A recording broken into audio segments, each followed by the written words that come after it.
Okay,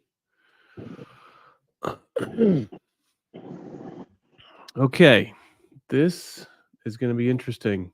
I just got done putting together a landing page, and I think I'm going to have to start the Zoom call as well, just to catch people. I don't know if it's going to crash my machine or what. So we should be live. Stop that recording. Start here. Here. Joe Spears. Okay. This is gonna get wacko. Failed to start the video camera. Okay. Joe. Yeah, I was a little confused about it. I know. I'm trying to confuse everyone. Trying to confuse as many people as possible. All right, so for all y'all. Okay, John, you said you're here, but I'm not seeing you. So get in here. Let's see here. Yeah, because you're in the wrong room, my friend. Well, hold on a second. Let me copy this. Oh, I can't copy that. Did you see the? Hold on a second. Let me find. There's an invite link. Copy.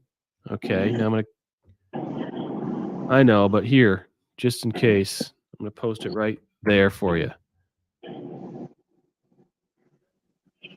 All right, and I think I'm gonna shut this sucker down.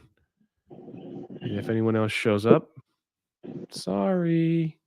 We're trying something new today. Ending. Okay, Zoom is closed. Goodness gracious. All right.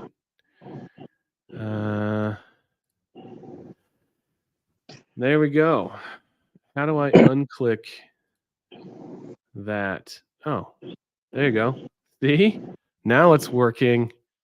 Now we got people, Mr. Baker, watching on LinkedIn. This is a treat, y'all. All right, so usually this is reserved for the Restoration Rebel group on Facebook only. Now we're branching out a little bit here. We're expanding our audience.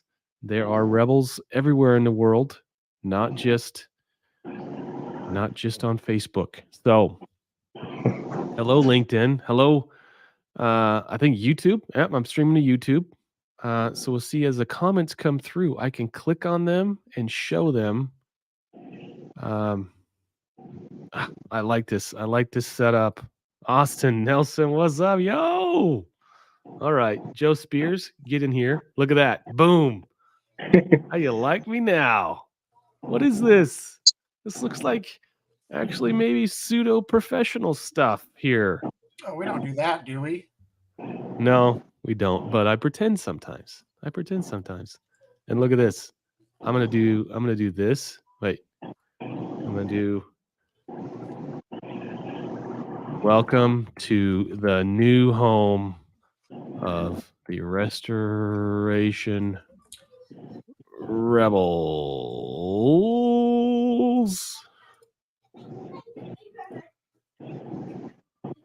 There we go. Look at that. Ooh, nice. Fancy. Oh, I'm having too much fun now. Okay. There is a private chat in here. I don't know why we would use that. Okay, back to the comments. Mr. Joe Gibbertoni. Yo! Give you one of those. Okay. Now the next trick, if I can figure it out, is to put up the Restoration Rebel agreements so we can start this show off properly. I'm going to close Canva. I'm so glad I don't have access to that bar. It'd be like breaking news. Andy breaks the internet.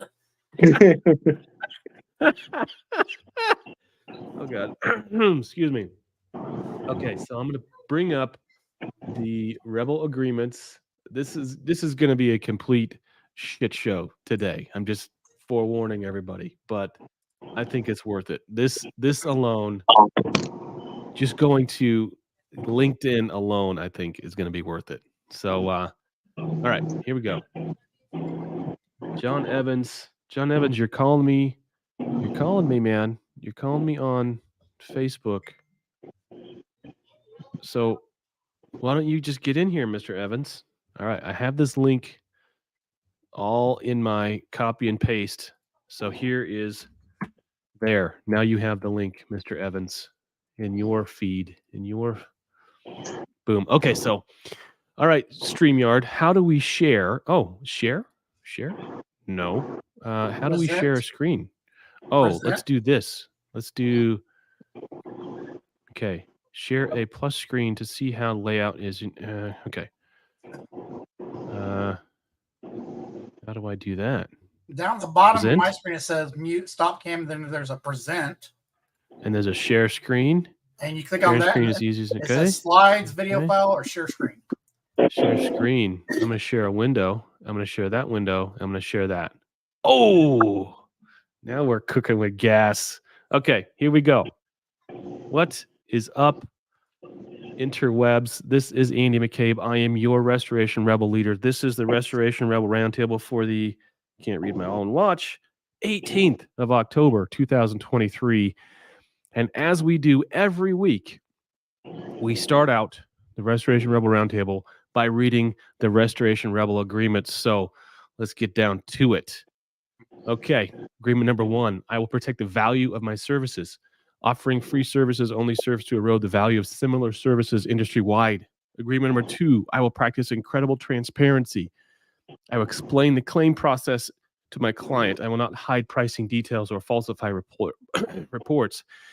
I will never communicate with a third party or an adjuster, I guess that's what it says, without also communicating with my client. Agreement number 3, I do not believe in competition. Restoration companies in my market are part of my community. I will be an active member of my community. It is our unbreakable unity that will create the change that we strive for.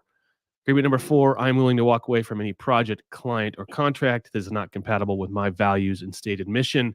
No relationship is worth losing money, sleep, or my humanity. And there you have it, world. There you have it. I'm going to bring back this. There. That's what I like to see. Oh, and Mr. John is sort of there. I see it. I see something moving off. He's going to walk in like an inflatable T-Rex outfit or something. Just don't be naked, John. Just don't be naked. Waist up. Close waist up. That's all you got to worry about. I mean, if you're not wearing pants, just crawl in and sit down and welcome to the show. So I had I wanted to give the Restoration Rebels and restorers in general a general sense of the state of the union, the state of restoration. We are actually pretty darn healthy. People I'm talking to are doing good work. For the most part, they're staying busier than they like to be sometimes. And the number one problem I'm seeing is finding bodies. It's finding water damage technicians. And had a guy on the phone today. Okay, so there's 2 John Evans now. All right, you're confusing me, but okay, whatever. There's Here 2 we of you. are. All right. There it is. Sounds like a spooky show there. Okay, so what's this other window here, John? What's this? The audio quality. You ever seen Wayne's World? Camera 1, camera 2, camera 1, camera 2. Okay, so how can I? No. Okay, whatever.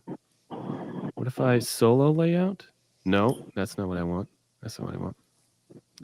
So anyway, here's this guy was doing $6 million a year, probably 60% MIT, 40% repairs, and what we sussed out in our hour-long conversation we had today was he got himself to $5 million, and he's doing $6 million in revenue in a $5 million machine. And what I mean by that is we have stages in our businesses where Yeah, it takes one business to get to 1 million, 2 million, 3 million, and then it takes a completely different business, really fundamentally, to get from 3 million to 5. And then from 5 to 10, you can't take a $5 million company and do $10 million worth of revenue. It takes a different company. And there's these stages, 5 to 10, 10 to 15, 15 to 20, 20 to 30, 30 to 60. Every step of the way, as we grow as business owners and businesses, we have to mature, we have to grow, we have to change the way we do things. So what I offered to him was let's find a way. So you've got a $5 million machine. Let's find a way to get 20% more revenue out of that machine. And that's going to be a combination of remote estimating. That's going to be us coming in and refining processes. That's going to be us taking the estimating portion out of the hands of the person that's pulling their hair out right now, doing everything. You know, their head estimator also does work orders to subcontractors and superintendents and project managers in the field. This guy is doing everything. And I said, if he didn't have to do estimating, how much more work could he get done? And the answer was a lot. So our plan is we're going to come in, Quick Check. If you haven't noticed, it's all over the screen here. That's my new business. Quick Check is a human-powered estimating process that starts, instead of starting estimating at the end of the mitigation or the end of the data gathering, we start at the beginning. We start when you start. We want to be there after you guys get out of the field on day one. We want to look at the data, and we want to give you actionable intelligence about your return trip tomorrow, and make your field crews as efficient as possible. And we're starting that estimate and that invoice on day one. And then by the time you're done drying, we are ready to go with that invoice, and we know it's tip top, it's tight, because we have caught all the usual mistakes that happen that you have no way of fixing at the end. You can at the end of the 4-day drying, you can't go back and take equipment photos from day one. You can't go back and take pictures of you wearing PPE. You can't go back and do the things that you may have missed. And we all miss things. So we want to help you catch those. And by way of implementing those processes, we're going to squeeze about 20% more out of this $5 million company. We're going to get him to $7.5 million. And then we're going to free up him and his crews and his admins enough so he can now think about, there's Jeremy. Let's get Jeremy in there. Boom. What's up, brother? Hey. We're going to free him up so he can then start looking at his business and changing it to grow. Putting in the processes, putting in the administrative levels so he can grow from where he's at 6 to 10. And then we're going to be there when he's at 10 million, figuring out how he's going to go to the next level, 15, 20. I'm super excited about Quick Check. I don't know if you can tell. It's not the coffee. It's been a long day. I am talking so fast. All right. That's enough. That's my spiel. I am super excited about seeing all these things. There's people watching on LinkedIn right now. This never happened in the history of Restoration Rebel Roundtable. For the first time, this is amazing. Okay. Like, Mr. Jared. hello, boomers on LinkedIn. Hello, boomers. All right. I'm in the chat over here at the Restoration Rebel page, and I'm just going to paste the link to this. So people are curious, they can get in. And there we are. We should be on the page. Does anyone have the Facebook page open? I'm going to go back. I Facebook. There, are we live? Can Yeah, we we're tell? live. No comments yet, just a like. Oh, there it is. Okay, we are live. Look at that. Look at that. All right. Well, Mr. Spears, you've got something to announce. It's big, it's blue, and it's behind you.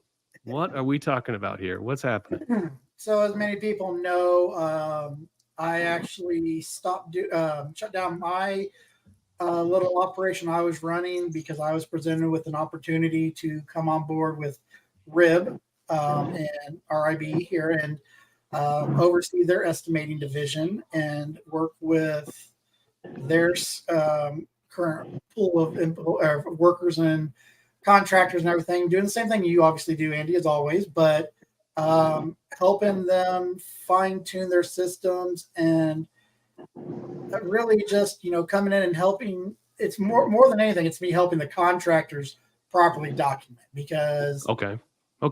it's a lot more me. It's not so much me having to estimate now, but it's going to be a lot more like I got to go out onto a few job sites and actually hands-on show people, walk people through gathering documentation processes and things like that. Mm-hmm. And I'm super happy and excited to be a part of it. It was not something I was actually expecting to happen, and they actually sought me out and presented me with an opportunity that I couldn't say no to. And I mean, I'm going to give it my best and still stay active with everybody in the Rebels, obviously, and all. But yeah, I mean, I'm just running a department now of 6 writers, so that's fun. Okay. 6. Are you one of several pods that Ribs has, or are they starting with 6 and then just probably going to off to the races So here pretty soon? RIB, which is Restoration Insurance Billing, has predominantly always been a billing and collections company. Like, they will take your estimate, you submit to them, and they will do all the arguing, fighting, collections, all that stuff for you. And usually a lot of the companies have been, or people that don't use Xactimate, they use like Albiware and other Xactimate software programs. Okay. But they've had a big hit lately with people wanting the remote estimating aspects of it. And, right now their writers are good. I'm going to say I'm actually surprised at them. They're a lot better than I expected, but they brought me on to bring that extra little oomph to it. And I think in the first, I've personally touched 8 files so far since Monday, and I've increased these clients a total of about $40,000 across 8 estimates. Okay. So, they're all small residential mitigations, but it's definitely it's a learning process. It's the small stuff, right? It's the small stuff. I want to continue down this road, but I want to also answer some questions. Mr. Baker says $2 million of new business without overhead. What's that going to cost him? It's going to be $2 million without adding to his overhead. His overhead's not going to go down, that's for sure. And the service that we provide is going to pay for itself. I think Jeremy can attest to at least a part of this, that what we charge is less than what we gain or what we add. Hopefully you can attest to that, Jeremy. I don't know. Yeah, it's been good so far. I had a full-time estimator that we actually let go because he wasn't efficient. And we're actually so we're hour over hour we are paying more, but we're saving money now. Does that make sense? Good. Thank you for that. I'm glad you didn't say, well, Andy, we need to talk after the show. Well, and I think that's something that, for anybody, whether it's your company, mine, the myriad of them out there.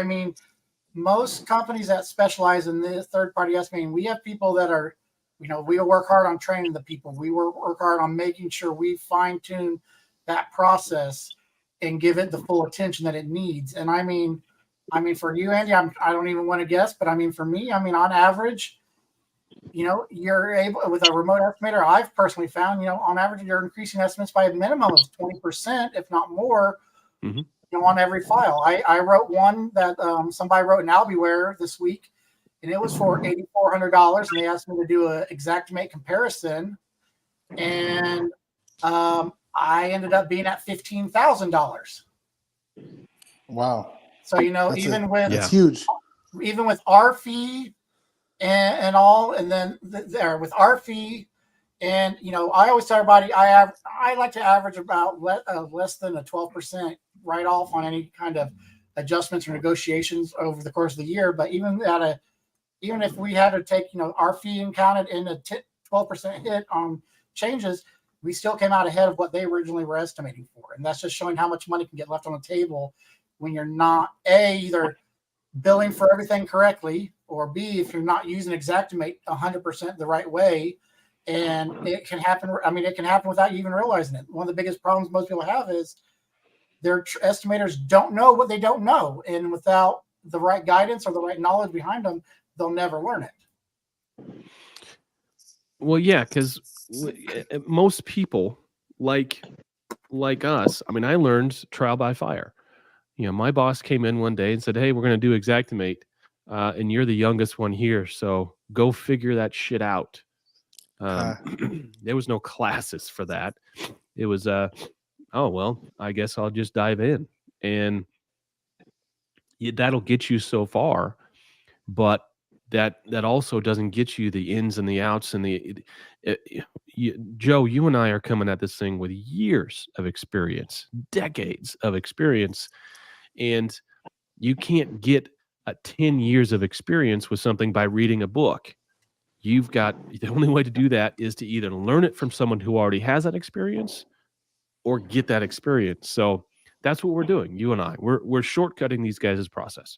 And they're shortening the learning curve. A lot of the self-taught people who have 3 to 4 years, 5 maybe experience and stuff, it's been a lot of hey, just play around. They find a new line item here and there. They hear something about it.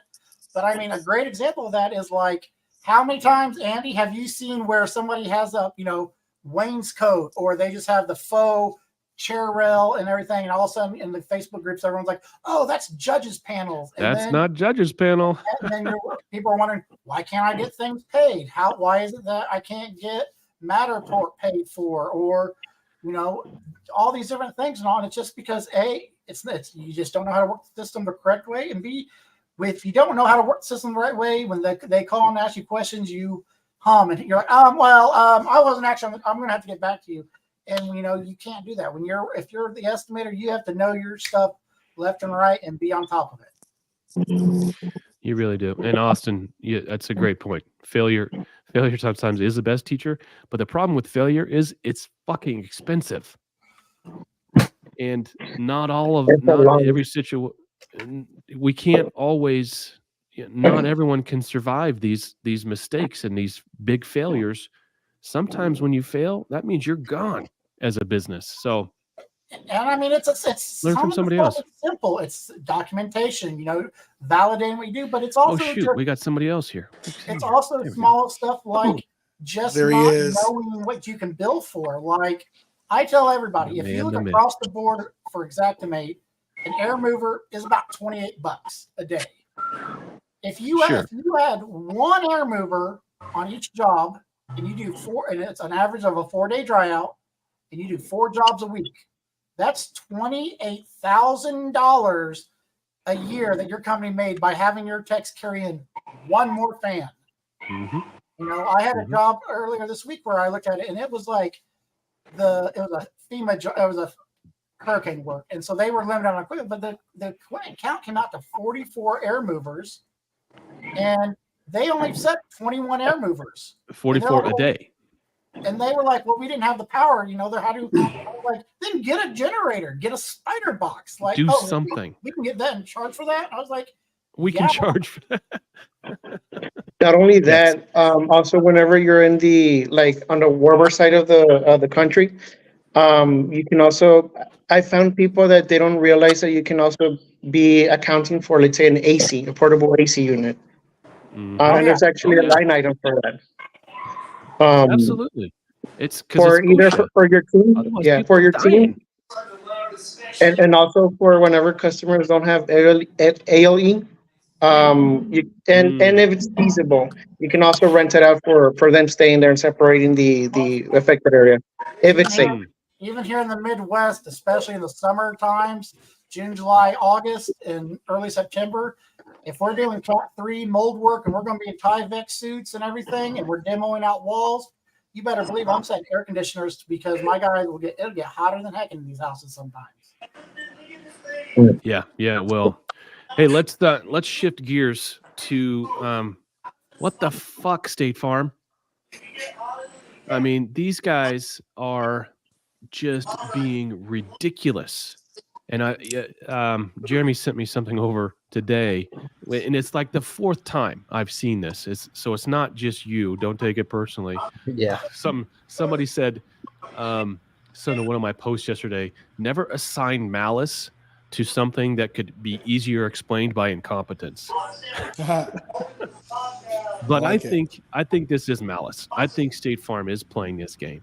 They're saying they're just completely ignoring the restorer and the invoices that are being sent, and they're saying we paid this. We wrote a check based on our comparative estimate of mitigation charges, and they are just plain ghosting. And that is just, that's a new tack, and it's hard. That's a hard tack. And my recommendation is, if you don't have processes in place, you're going to have a problem with that. But your process is you follow the Ed Cross AOB SOP. 15-day letter, 30-day letter, 45-day letter, lien. Late fees every month. Late fees every 2 weeks. Send that invoice, send it to the client, send it to the adjuster. But I wonder how far up the ladder you can push with State Farm. I don't know. Can you get a new adjuster? I don't know. Have you ever tried? Who here has tried to get a new adjuster or a supervisor on the horn with State Farm? Yeah. Many times. It really depends on the region. Like for our hurricane work, we have zero luck getting a new adjuster. We were lucky to get anybody, but for non-catastrophe work, for stuff where there's a local agent that has a little bit of pull locally, because the agent doesn't care. The agent just wants to keep the customer happy. And if you have an unhappy customer and you approach the agent and say, look, I need you to do some work here on the back end that we as rebels, we are not privy to their ever-changing magic mystery tour of how State Farm handles their claim administration, but we need to definitely focus on making sure that you are representing your customer, and screw the relationship between the agent and the customer. You have a deal with the customer. We don't care about this agent. If the agent helps you, great. If he doesn't, bye-bye. I'm going right over your head. And don't be afraid to do that. Nick here says he has had luck getting a supervisor. So maybe it's a California versus Florida thing. Look, if you got, regardless if it's State Farm, if you need the manager, call the 1-800 claim number up and say, hey, I'm calling about this claim, and I need to speak to the manager or the manager for the adjuster. Like, that's how I've always bypassed the system. The adjusters don't want to give you the information, but if you call the claim number department, they don't care. They're just going to transfer you around. They usually will transfer you to the right people. And I mean, it don't take hard. I mean, I fired the adjuster on my parents' project when I was helping them on their water loss because the guy was being a dick, and he literally would not accept the fact that the estimate I wrote was for like $68,000 on their house after they had a $8,000 mitigation. And he ended up calling a consultant, they ended up calling a consultant, and the guy was like, yeah, the estimate's solid, and this adjuster didn't want to pay for it. I've also seen quite a bit of adjusters that'll show up on a water damage, and they're not actually a mitigation adjuster. They're just a fill-in, or they're just, I don't really know what I'm looking at. I'm just here to help, and you're like, but you see that maybe like a small residential area. We'll see that sometimes on a $1.8 million property. Yeah. What do you mean you're not a mitigation adjuster? This is a total, you got 4-foot flood cuts, 8-foot flood cuts, and this guy's looking at you like, why? Why are we ripping out tile floor at a category 3? Well, that's a hygienic problem, and we don't need people getting sick down the road. Oh, don't pull the tile floor out yet. We don't know if they're covered. And then 6 months down the road, they ended up pulling the tile floor out anyway because it ended up being, affected by category 3. 80% of the adjusters that you meet on a job site are independent adjusters, or they are contractors that were assigned through the TPA to represent the insurance company to write a comparative bid or to write the estimate on their behalf, and then they'll revise it. And there's nothing comparative about it. It's 50 cents on the dollar. That's I don't know if they're told that from the get-go, but that's the understanding with the assignment. And most of them understand the assignment. Yep. 50 cents on a dollar. So I got in trouble all the time with the TPAs because I'd write a badass estimate and I'd come out 3 times higher than their contractor the homeowner had, and they didn't know what to do then. Yeah. I think that was lost in the industry a long time ago, that whether it's an adjuster or a contractor, obviously there's money in this business. Everybody's going to make money in a way, you know what I mean? But the idea that when you're working on these really expensive properties, you don't want to get that call back 6 months later that, we have mold underneath the kitchen counter or something. Like, there's the pride in the work is gone. I want to be an adjuster because they're making 10 points. Yeah, but like, how many people are you really helping? You know what I mean? Now they're going to get a claim. They're going to try to put a claim in for mold down the road, and they're not going to have coverage or whatever because you hired a non-licensed contractor to come in and do insufficient mitigation. Now there's a whole problem with the insurance company. Now they're trying to bring in lawyers and, you didn't do this right the first time. What was one of the things I seen? You had these scabs going around, and they knew what real mitigation contractors would charge to do MIT work on an emergency service. 2-foot flood cuts, everything 2 foot up, out. You know, you give me a deposit, which is your deductible, anywhere around $5,000, $10,000. They'd come do 2-foot flood cuts and leave. And then us, as the real professionals, would come and say, hey, we need a deposit, contact the insurance company. And they'd be, we just gave a guy $5,000. Yeah, but you still he didn't do the right work. No, you know what I mean? And then you have the adjusters like, well, don't give the real guy any money yet. We'll just wait to put in the claim. Then you don't get paid for a year, Yeah. Right. Yeah. And Nick says it's 30 cents on a dollar in California. You may be right. You may be right. And I like what you said here.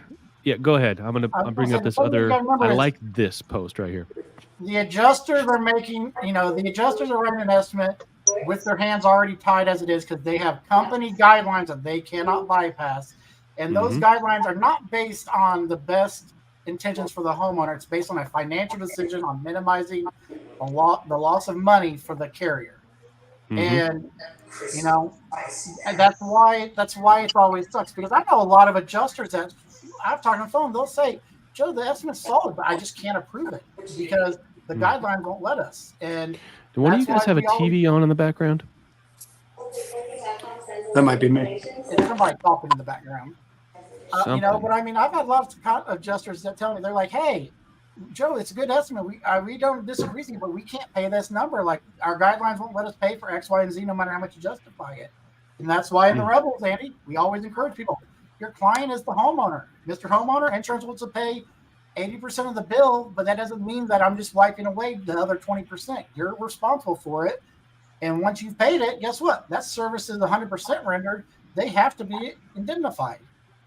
But nobody wants to take that position. They want to do the free marketing. Oh, we'll just work for the insurance proceeds and then complain and cry about how they didn't get enough money because the insurance won't pay it. And it's, you got to pick your battles there and register, hey, I'm trying to bill the wrong people a lot of times. So, Jeremy, I know you're hearing this and you're like, yep, been there, yep, done that. What are you seeing? What are you seeing that's being effective? Or are you at the point you're just like throwing up your hands like, WTF? What's going on in your world? Well, it depends on the carrier. I mean, the ones that we're really having the fits with, like we've all been talking about, are State Farm. And they're coming back, 60 to 40% of what we're what we're writing it up at. I think these are mitigations. It's cost incurred. Yeah. Right? Yeah. Probably onboarding the client's been the best thing, because the ones that we've done well with are the ones that first of all, the client's feisty, and secondly, they've been onboarded well. And, right. So they're mad, but they're not mad at us. Yes. There's a key there. There's a nuance there. But we all as professionals have a standard to operate on. You ever go on a water damage that Saturday at 1:00 in the morning, and that adjuster, the insurance company, isn't even going to get a lick or have any idea what's going on until Tuesday, Wednesday. You know what I mean? If you're lucky. You know what I mean? And then you're efficient with your documentation. You're efficient. You're protecting the house, the property. And then like you said before, you try to use the equipment, add the equipment. There's been times you don't even get paid for air scrubbers on demos when you're under negative air because grandma's in the living room and she has nowhere else to go. There's they don't want to pay for that. They don't want to pay for X, Y, and Z, but they also don't want to show up on time, and then they give you a hard time when you try to contact them. Right. You know, how many adjusters you go through on one project? I've seen 3 adjusters get changed because that person can't handle it. That person can't handle it. Kitchens and bathrooms take months to get rebuilt because they won't pay the MIT, and I don't know. We don't usually give a rebuild estimate until the mitigation's paid. You know what I mean? It's like Division 1, Division 2. Why start reconstruction when MIT's not paid yet? Sure. And I'm sure bigger companies that have the mitigation and the construction side run into that all the time. How are we supposed to rebuild if we don't have a check for it yet? How am I supposed to buy anything? They expect us to work as a bank and finance the project. I wish I could find it. All seasons bank and trust. Yeah. That's funny. Nick sounds like Nick sounds like he's my type of guy. He is a fighter and a rebel. So how many people here are sending a daily update to the adjuster? During the project, it's got to be done. Yeah, from the moment you show up until the equipment is removed and you have ink on the page from the client. We are satisfied with the work that's conducted. We approve your invoice. It's every day. Dear Johnny Adjuster, here's where we stand on the Smith project.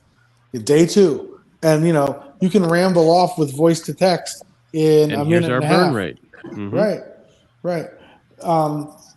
Burn rate is something that is important so that they're aware of that, because once you put them on notice, they can't unring that bell. Hey, we responded, and between day 1 and day 2, which was a Saturday and a Sunday, you're at approximately, $4,500 to $5,500 right now without getting into the P's and Q's for a small residential loss.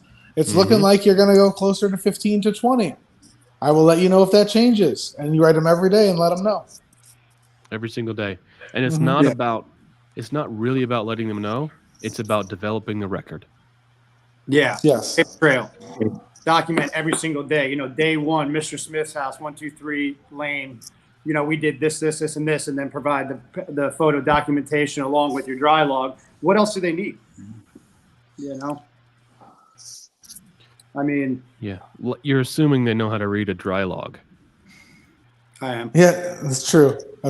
They actually make up stuff to review. I've noticed there's no rhyme or reason to it. It's 3 to 5 things they pick randomly, and they go with it. You even think if they it's just have a monkey in a dartboard?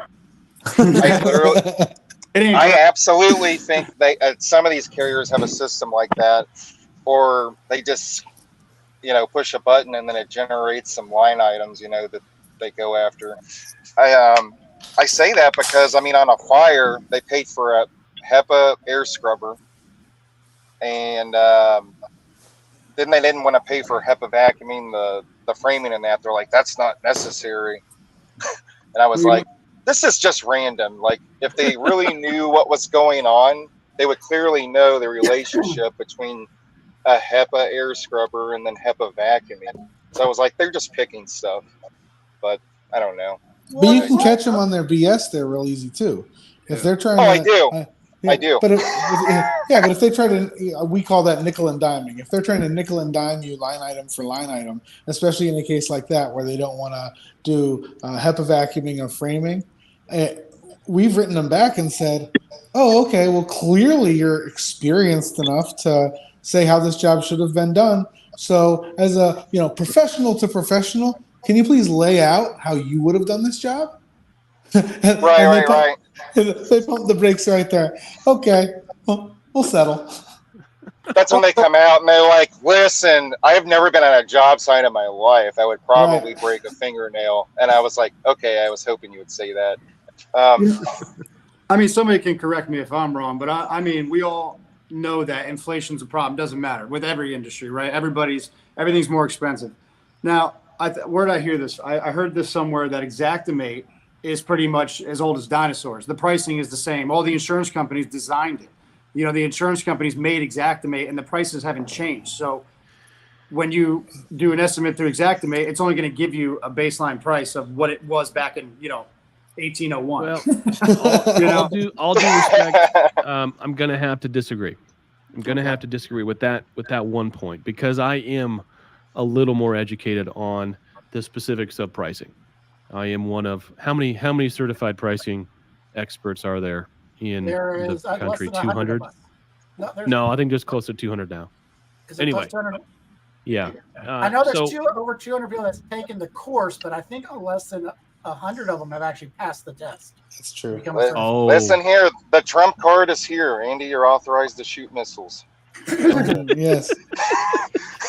Here's the thing that people don't seem to always forget about especially when talking Xactimate. That's what this. It's a default. It's an average price for work done in a common zip code, and it is updated. But that's basically saying, hey, we need to figure out what the ACV is. If the homeowner walks away and doesn't do shit, here's how much ACV we have. They can't basically say, but when you at the end of the job, you invoice it for the actual cost. And that's a step that a lot of people seem to miss out on is, I estimated it. Now I can update my invoice, and they think they need to have the true invoice number right away. And it's not the case. Like, I do a lot of estimates. Hey, here's how much drywall was. Oh, it actually came out, 20% more. It's not a big deal on the backside, and you can get a lot more covered on the backside, usually because but it's just, Are you talking about my backside again? I was like, where's he going with this?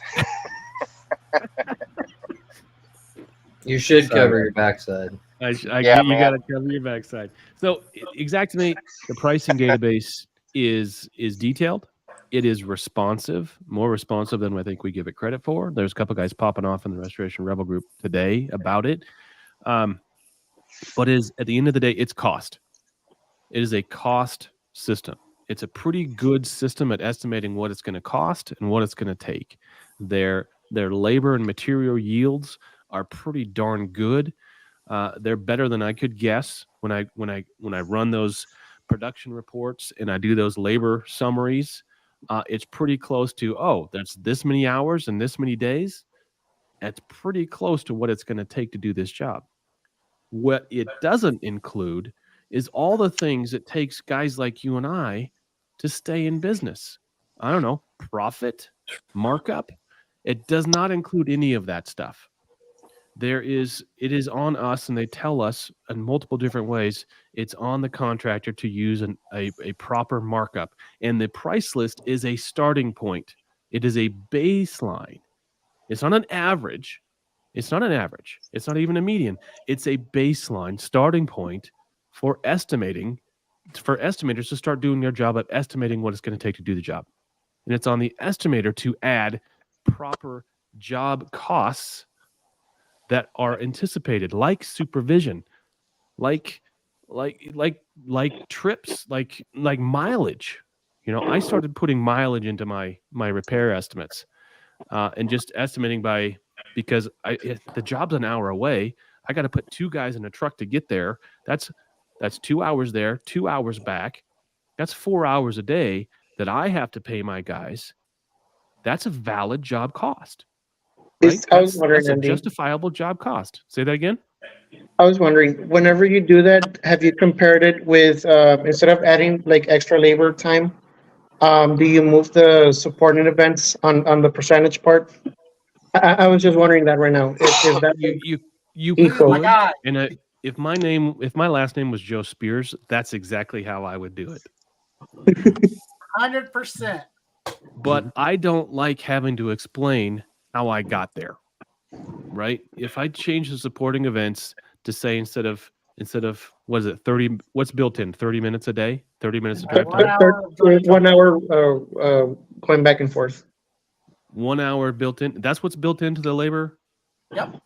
All supporting events have 5 minutes of planning, 60 minutes of drive time, 20 minutes of break. 60 minutes of drive time. Usually between 15 and 30 minutes of cleanup and sweeping the affected area at the end of the day. And then a couple of them have an extra 30 or 45 minutes for working in a restoration environment.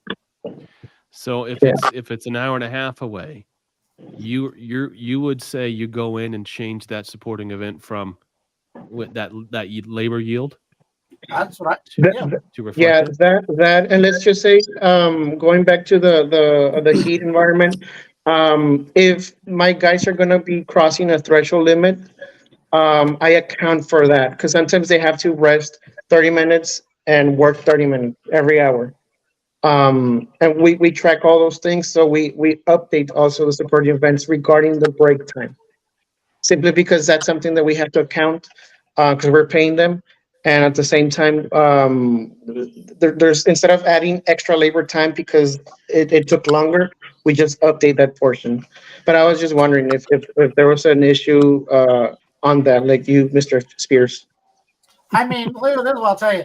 Andy's absolutely right. It's a pain in the ass because a vast That's what I was thinking. It's PETA. These are all PETA costs.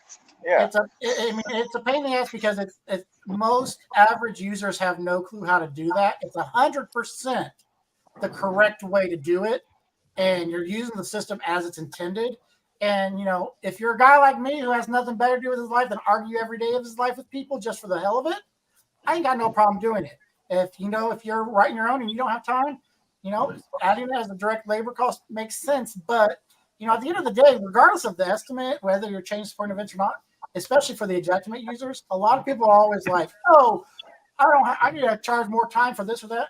Most people don't even look at their labor summary and realize I have more than enough time already adjusted into this file. I have a file that I wrote today where it had, if for 4 people on a job site for 8 hours a day, we had 9.5 days of charge time on it. And they were only on site for 2 of the actual days demoing. And then the rest of it was 1 or 2 guys, monitoring it. And that was it. There was plenty of hours allotted. Xactimate is actually extremely light giving on the amount of hours they're attributing, because our guys, especially water techs, bust ass and get in and out as quick as possible, and they are a lot more efficient than Xactimate gives them credit for. Right. Yeah, and when I preach this when I teach the 24-hour tech mitigation drying documentation system. If done well, moving efficiently, and doing things in a purposeful way, your water damage technicians should be earning you $1,000 for every hour they're there. It's $1,000 hour. If they're not working efficiently, they're not going to earn you near $1,000 an hour. But that's on you. It's not on the invoicing or estimating system. It's on you, the professional restorer. You got to be a better restorer. Because if you're better, you're efficient, and you train your guys right, and you motivate them properly, they're going to make you money hand over fist. 100%. Don't rely on an estimating platform to make up for your inexperience or unwillingness to teach your guys or whatever it is. If you come to me and say, I'm the most efficient guy, I do, we bust our butts and your documentation is tight, but I still can't make money, I'm going to have a hard time believing you, because there's a disconnect there because if you're doing everything correctly and you're scoping it correctly and you're moving purposefully, the money is there. It will just make you money. $1,000 an hour. And people used to say, well, that's bullshit. How do you do that? You just do it, man. You do enough, you work fast enough, you get in, you get out. It's just there. Yeah, you can't be a leader sitting in the office all day. You can't have details given to you through a picture. You have to be there with these guys and show them like how good of a job you can really do if we do this together. I tell the guys all the time the pain and the trials and tribulations I went through on my own, coming up through multiple restoration companies in my career, doing multiple deployments to different type of storms and things like that, single-handedly, with my own hands and back, trying to make a difference and doing, 2,000 square foot, 2-foot flood cuts by myself, loading stuff up on a motorcycle trailer. What you can do as a group, is amazing. You just got to stop looking at it like a project that's going to last 3 days and look at the outcome at the end of it. Look how beautiful you can make, or you can save someone's property. A lot of people don't see that anymore. And it is hard. It is the right thing to do to be there, but you have to agree that work ethic today is like these guys don't care. They want to come in, they cut a wall with a chalk line. They think that they're, a crew chief. Right. That's true. These kids are soft. The kids are soft. That's why you have to hire character and you train skill. That's it. Like there are techs out there that they've done their 15 months with ServPro or Service Master, and they're like, I can't do this anymore. I got to work for a real company. And they come to work for you, but they think they know everything because somebody gave them keys to a 15-year-old E350 and said, "Oh, yeah, you're a crew chief here." BS, you're the crew chief now. Right. And then he's looking around for his Indians, and there are none. Crew chief, dude, you're the head worker in charge. Like that's literally how it is. And so taking people that either have no experience or those people that have between 1 and 2 years experience and molding them, pardon the pun, molding them into an efficient human resource for your company, it's a challenge. And like you said at the onset of tonight's meeting, it's hard to find folks. It's hard to find folks that you are willing to invest your time, which is your most finite resource, and your money, which is your second most finite resource, to make this person into a good human resource for your firm. Whether you're a 1-truck operation or a 50-truck operation, because there are both in this group. There are, and there are people that are 1 and 2-truck operations that make $1 million a year. You'd be shocked. Andy, you wouldn't be shocked because you go all over the country and you're like, man, how the heck are these people doing? And they show you their systems. And every time that you have the opportunity, whether it's through mentorship or whether it is through just consulting with other companies, it's just like when we go to continuing education, which I encourage everybody to do at least once a year. You got to be sitting in a classroom or doing some hands-on, to improve yourself all the time. You got to find those opportunities to learn just a little tiny bit. How am I going to become a nickel better today? And if you do that a couple times a week, many times a month, many times a year, it's going to be the week before Christmas, and you're going to be looking around and be like, holy crap. Like, how did I do what I was doing 2 years ago? Like, were we crazy? It's going to get better every day. But you got to rely on better. 1% better a day. 1% better a day. It's 300% better a year. That's the truth. Yep. 100%. Yeah, to keep going. John, where is Nick Brovia watching from? I'm on the Rebel page. I don't see him. So is he watching from somewhere else? Nick, where are you watching from? Because I want to get you an invite. I get you in this conversation. I don't know if you can read. It looks like he's on Facebook. He's on Facebook. Yeah, but he's not in the group. I don't know where. Maybe he's on my. This is streaming. Chat logs? No. I think he's on your other page. He's on my claims delegates page. Yes. Okay. Let me go find that page that I never visit. Stand by, Nick, as Andy Tinder searches you. This is the OnlyFans. Here we go. Speaking of OnlyFans. Talk to me. Okay.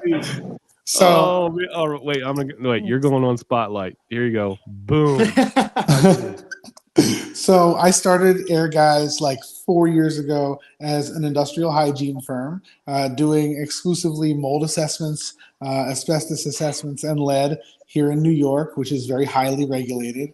And over the course of my adventures doing this, you dabble in other things. I have a warehouse full of fans and dehumidifiers and air scrubbers, but I'm not a restorer.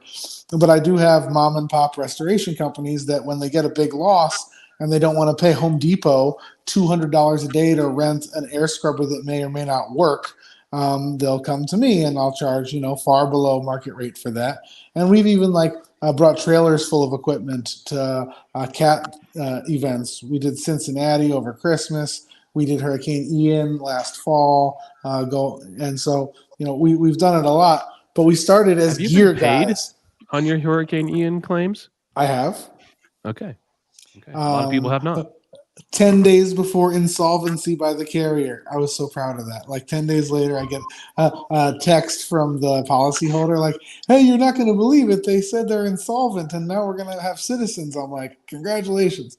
But anyway, we started as gear guys during Hurricane Irma in 17, because as those of you that went down to Florida for Irma, there was no gear to be had, even from the big rental companies. So Nothing. literally, dude, there was nothing available. I sent the U.S. Postal Service workers, God bless them. I ordered $40,000 worth of drying equipment on Amazon to my mother-in-law's house in Southwest Florida. This poor guy, one box at a time, with the little cyclone drying fans and dry ease dehues and all that. And so that's why Gear Guys was originally the company name. But we've moved on from there, and I now do the industrial hygiene. And I was talking to Andy about a month ago. I said, all we really rent is fans. And Andy said, well, yeah, you should just call your company OnlyFans. And so that's what we are. We're OnlyFans now. OnlyFans here in New York. We rent fans. OnlyFans. Yeah, OnlyFans. It's so funny sending the bill to the carrier when I'm just like the equipment rental guy. But we have like a nice letterhead. The O, it looks like a fan, and it says OnlyFans. Oh, it's so great. They're like, is this serious? Is this really your? I'm like, here's my W-9, bro. But listen, if they say, oh, is this serious? Yeah, send me the check. I'll tell you if it's serious or not. Right? That shit gets cashed. We love it. OnlyFans, equipment rental. Let's go. Oh, look at this. Wait a minute. We have a new contender. All right. Masters of Disaster. Wow. Is that Lauren? Who is that? Wait a minute. Who is that? Wait a minute. I don't recognize that person. Identify yourself, Master of Disaster. Did he click on my other OnlyFans link? I think he might have. I like the flag in the back though. I do too. Hold on. I'm gonna put him on. Now I'm gonna put him on blast. Hold on. How do I do this? Here we go. Boom. All right. MOD. I have no microphone. Oh, you need a microphone. You know what's crazy? There's a Masters of Disaster, MOD, in Redmond, Oregon, and they're a client of mine. But this guy is not in Redmond, Oregon. Hey, Masters of Disaster, go to the chat box at the bottom of your screen. Yeah. Tell us who you are and what's up. Yeah, do that. Well, now I got to find the chat box. How do I? There's private chats and then comments. Comments is the... No, comments is everything coming from the socials. Yeah, private chat. Oh, no, I can post a comment here, can't I? Yes, you can. Posting a comment. Okay. There we go. There. That's what that looks like. Man, I am digging this. This is pretty fun. Especially LinkedIn. So, Austin, you still watching? Austin, you still with us on LinkedIn? This is cool. You guys don't know David Baker? Get to know David Baker.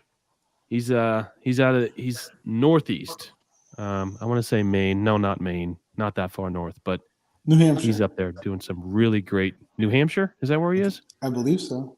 Get on LinkedIn. Get a hold of that guy. He's doing some amazing stuff. And thank you, Austin. Mr. Nelson. Mr. Nelson was one of those brave souls that actually changed I think his Facebook profile is still the Rebel logo. See, I tried to change my Facebook profile to the Rebel logo, and Facebook got me. I got in Facebook jail.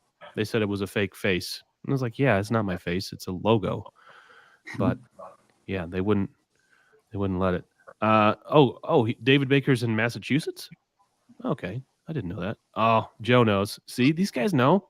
If they're following me on LinkedIn, they know David Baker. He's a freaking legend. He's a legend. Okay. Oh, what's your real name, mold professional mold remediator? You're the only person watching on YouTube right now. Thank you for watching on my channel. Any guys in Yuma, Arizona? Got someone asking me for a recommendation. Great question, Jeremy. 310 to Yuma. That's a great movie. I don't care what you say. I love that movie. It is. Oh man. Yeah. Okay. Yeah. LinkedIn made me change it too. Yeah. They didn't let me. Man, I was all stoked, man.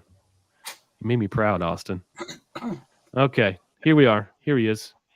Company owner, $2.5 million a year in revenue. Just started out trying to scale. Can't find employees worth anything. Well, welcome to the club. You're in the right room. We just got done talking about that. Here's the problem. I think that a lot of guys that work really, really hard, like it's more like they work really, really hard. Like you want to work $1. Oh, what's up, Bridget? All right, Bridget. You work $1 a day for pay, but you don't want to work every day to get paid. They want one day worth. You're going to pay me how much in a day?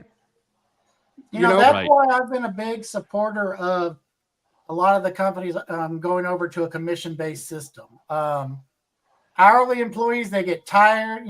One more, remember, it ain't worth it. I ain't gonna carry it. But when you make it, when you add a commission-based system into it, and you make them actually responsible for their pay, and they benefit from doing the job right by documenting it right, all the problems go away. Like when I worked at my commission-based company, you better believe every photo was there and every piece of paperwork was done right, because they knew they got, like, my leads got 7%, and we'd pay them out before we got paid. And if during negotiations I took $1,000 off, they're going to lose on the next paycheck. We took $7 off their $7 whatever it is off their pay for the next, to make sure they balance out all the time. And you better believe if you put a commission-based system in play, like magic, all of a sudden everybody's on point, because they want to get paid their money. And we had techs that would work, they'd do 3 jobs and make about $800 and be done. And I had some guys, they were fighting more for on-call and after-hours work. Yes, they were. And begging about trying, who's getting the first job in the morning. They were all like, let's all work after hours. Let's come in later in the day and bust ass. And I mean, the one guy. Hold on. Let me just say, Steve, a point of order for Mr. Spears. I love the idea. Be very careful. Consult with your legal people before you call something a commission-based system, depending on the state that you're in. So, really? This was with Roto-Rooter okay. when I was running their database department. So I'm pretty sure they're a Fortune 500. I'm pretty sure they know their shit. What particular bear trap are we trying to avoid with this? In some states, especially those that do offer a lot of commissions for people that aren't necessarily like in the realty business, for instance, because everybody knows, like, a realtor, like, they get their commission. We've done this before. We were advised not to use the word commission because it opens like a big bag of worms. So performance-based profit sharing is much better. Avoid the word commission is what I was told. Okay. And profit sharing, I like that. It has a better ring to it anyway. Yeah, because it says, because it claims to your workers that you're making a profit, which obviously is the goal since we're in business. We would obviously we would do the work for free, but the wives wouldn't let us. Yes, we would. Austin, you are right. AOB legislation. So you're saying anti-AOB legislation is anti-public interest. I got to agree 100%. 100%. Who in this meeting uses AOB? I know at least one person does, and I advocate for it. 2. Can't in Anyone Texas. else? Can't in Texas? A great thing to have. Oh, really? No AOB in Texas. We don't have it in California. But you have to request, kind of like get permission, and if they don't respond back to you, then you can. It's assumed that they forfeited their right to the carrier in Texas. Yeah, that sucks. That sucks. Hey, I want to do an experiment here.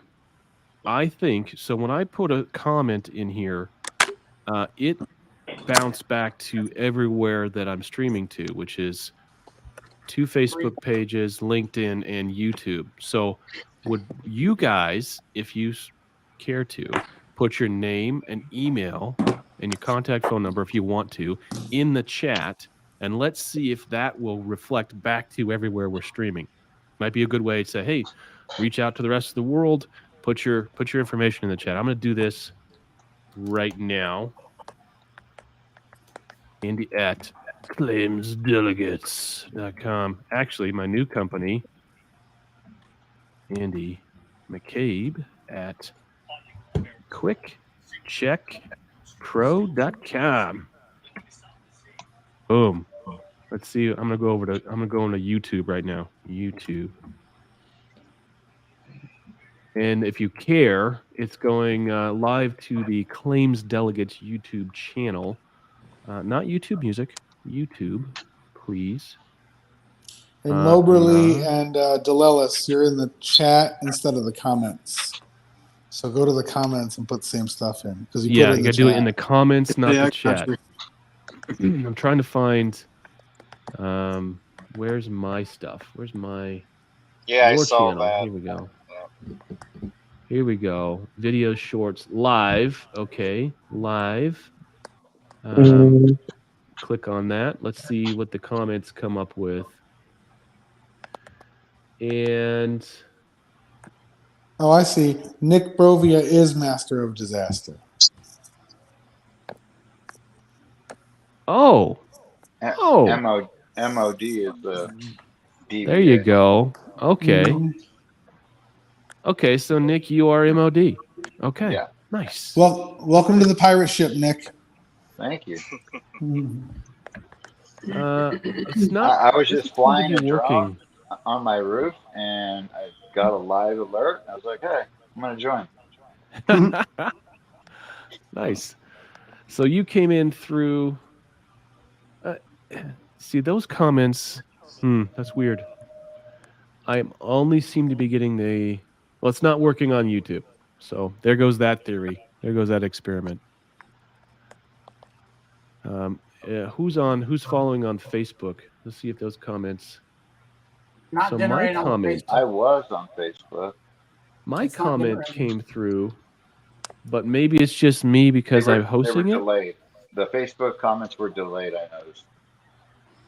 Anyway, we're playing with this new thing. This new I like awesome it. thing. The new interface is nice for sure. It's way better than Zoom. Yeah, Zoom. It would crash every other time. All right.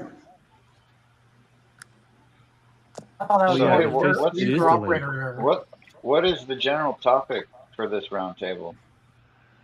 We never have one. Stream of consciousness. It's stream of consciousness. It's how much have I drank today? Day drinking at my job. Restoration topics du jour. Sometimes Andy and the minions they'll do like a live Xactimate estimate, or we'll just do a like demo. consulting Yeah, one. we could do a demo.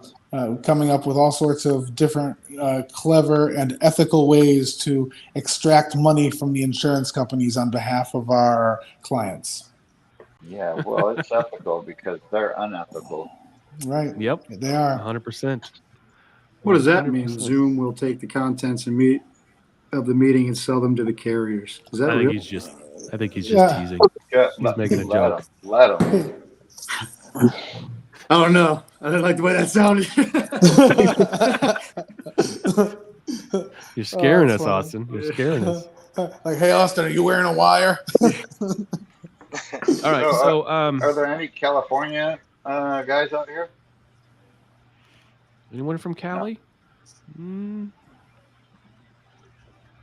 No. Well, good for you. There is. Congratulations. I think. What's her name? Bridget. Bridget has a question, or she's getting worked by an insurance company. Bridget, can you elaborate? I know you have to elaborate into a text, but elaborate on that comment. I'm gonna go back to YouTube to see if I can't find you. Oh, wrong window. And by the way, we're all getting worked by insurance companies on any given day. It's just a matter of how hard we're fighting back and how smart we're being about it. Okay, so let's go around. Let's start with Joe. Joe, for your customers, how much money are you owed right now for your customers from the insurance companies? For my old company or my new company? Because the new company, I have no clue. Okay, so in the last 2 years, what's the most you've been owed at any one time by insurance companies? $12 million. Isn't that crazy? Go ahead, How Andy. many? I had a client who was 20 million deep. A variety of carriers or one big nightmare? Variety of carriers. Okay. Jeremy? And they almost didn't make it out of that hole. Oh, 20 million's deep, bro. 20 million. I It's mean, a deep hole. that's crazy. How about you, Disaster Master? So since I started the company, we've averaged between 50 and 200,000 in receivables. In AR. Yeah. Yep. And Luis? currently at 100, and Mm-hmm. had at the same time have 2 customers that went south for reasons that they did, and now I have to borrow money, which I'm not a fan of, but I guess you do what you got to do. You ain't alone, brother. Yeah, Mm-hmm. that's real talk. When Steve called me, Steve is All Seasons Restoration at the bottom right of your screen for those of you following on MySpace. When Steve said, Evans, let's go to Cincinnati, they got a bunch of broken pipes over there. I followed Steve down to do all the testing and set the scopes while he and his gaggle of studs did all the mitt work there. Steve, how much were you sitting on in Cincinnati? 120. In like 3 weeks. Yeah. All residential. Yeah. And well, I mean, I was 7 days a week for like 2 months, just every single day. I was selling everything from small 1,400 residential and doing commercial. What was your guys' strategy for getting paid, and did you eventually do that? Steve got every penny. Yeah, man. I had actually I think it was USSA, maybe. I think that was for Karen Woods. Yeah, USAA. Yeah, they came right to the site. They were disaster adjusters. They were just doing their job for the insurance company. They came out. I did the entire MIT job before they even came. She brought 2 people with her in a van, showed up, and they were ready to write me a check almost on site. I don't know if that's unheard of, but they were ready to write a check on site for me. And I waited 2 days for that check, and it came right in. That was $7,200. That's normal for USAA, though. USAA. Yeah, I love USSA. Yeah, they're great. But also in other words, a lot of other customers pay cash. I swear to you, man. A lot of them, like, we just come in, they're like, well, how much is this going to cost? They didn't have insurance, or the insurance company wasn't going to cover it. Some people came almost $8,000 out of pocket to pay some of the stuff. We were not expecting that at all in like lower Appalachia in northern Kentucky. Yeah. You go into these houses, everything smells like cigarette smoke. There's like Dale Earnhardt stuff on the wall. Yeah. Their collection of NASCARs, and Steve would go and say, well, listen, it's going to be like $8,500. We'd be like, do you accept cash? Yep. Yep. Okay. But you never know how those are going to go. I had no problem out in Ohio, man. No problem out in Ohio. No problem out in Kentucky. When I went to Florida, really disaster. I'm telling you, I've lost in one spot down there. I don't want to name anything online or locations, but in one cul-de-sac down there was 3 jobs, probably about $32,000 to $40,000 a piece in emergency service. A piece. Not one of them ever paid, and each of them were very, very, very, very wealthy people. I'm not saying that they, weren't going to use their insurance, but I mean, their homes were $2 million. And I was giving them legitimate, I was charging, I don't know, $11 a square foot for some demo. At that point in emergency service. What's that? Don't you file liens in that situation? So, man, I'm a smaller company. Draws. I'm a smaller company, and when I went down to Florida, I didn't really just go down to Florida for money.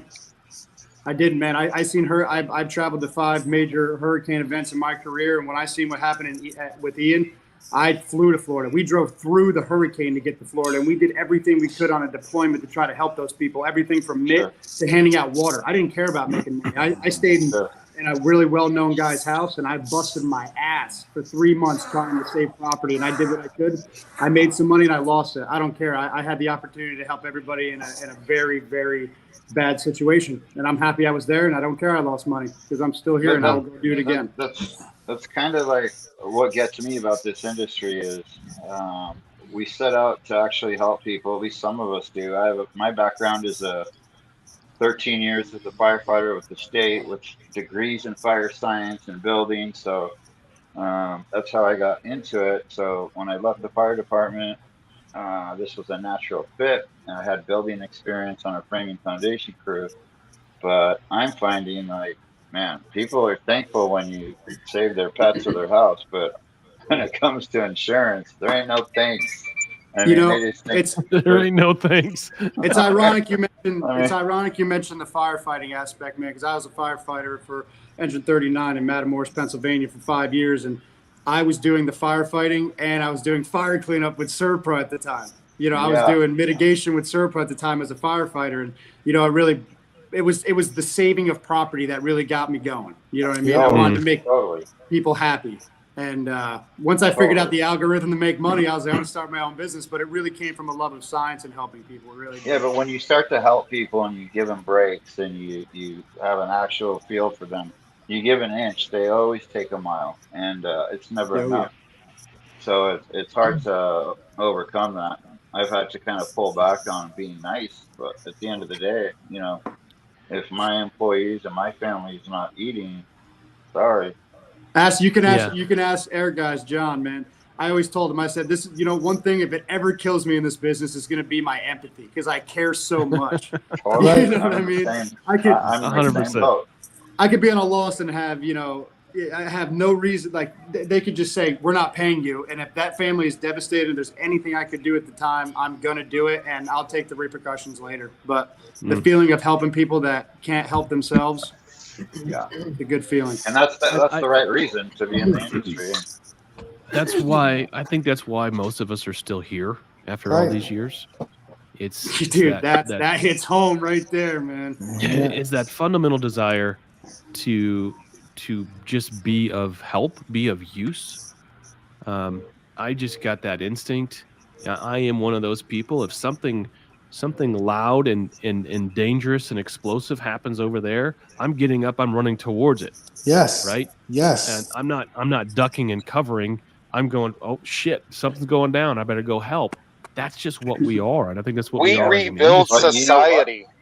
We rebuild society, We've also turned into adjusters. We've turned into legal professionals. Like, I literally know case law. I mean, for me to get my claims covered, I have to cite case law, and RIA is a good resource for that, and the policyholders, I think it's the IIPP or something. Thanks, Austin. Appreciate that, brother. But yeah, it's really hard. They're moving the goalposts. Every time you got something figured out, they move the goalposts, and you got to, reset your goalposts. Yeah, but you're not alone. You got to remember. No, I understand. Yeah. Well, we're all here, and we're all resources. And like, I know that I can call anybody on the screen here and say, "Hey, man, I need to talk to something with you for about 10 minutes, and can you look at an email for me?" And like, they're not going to be like, "Sure, send us a $5,000 retainer, and we'll bill against that." Like, that's not what we're here for. Yeah. Everybody here will help anybody else. Honestly. Oh yeah. Tell me you're in California and I can't find a contractor. I'm gonna figure out how I'm gonna get there to do something. You know what I mean? Right. My nickname is G.I. Joe for a reason, man. That's true. We will figure that out. That's it. Yeah. Absolutely. I love it. Well, great group tonight, Andy. I think this is a good one right here. Austin, bless all of you. We all get into it and remember the hearts of the people we serve. It's a salt in the wound to have the carriers constantly telling you we don't pay for that, but we got to keep carrying. And that's what I love about this group, and that's what I love about this industry. We do care. Oh yeah. And it's just fundamental to who we are. Not to say there's not some real bastards out there, but hopefully we can do a good job of policing ourselves and getting those motherfuckers out of here as soon as we see them. Yep. Just running them out with pitchforks and torches.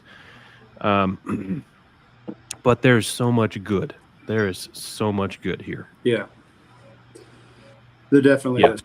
More cash jobs in Florida than insurance jobs. Yeah, because it's so hard to do lately. In Florida. Lately, you see that?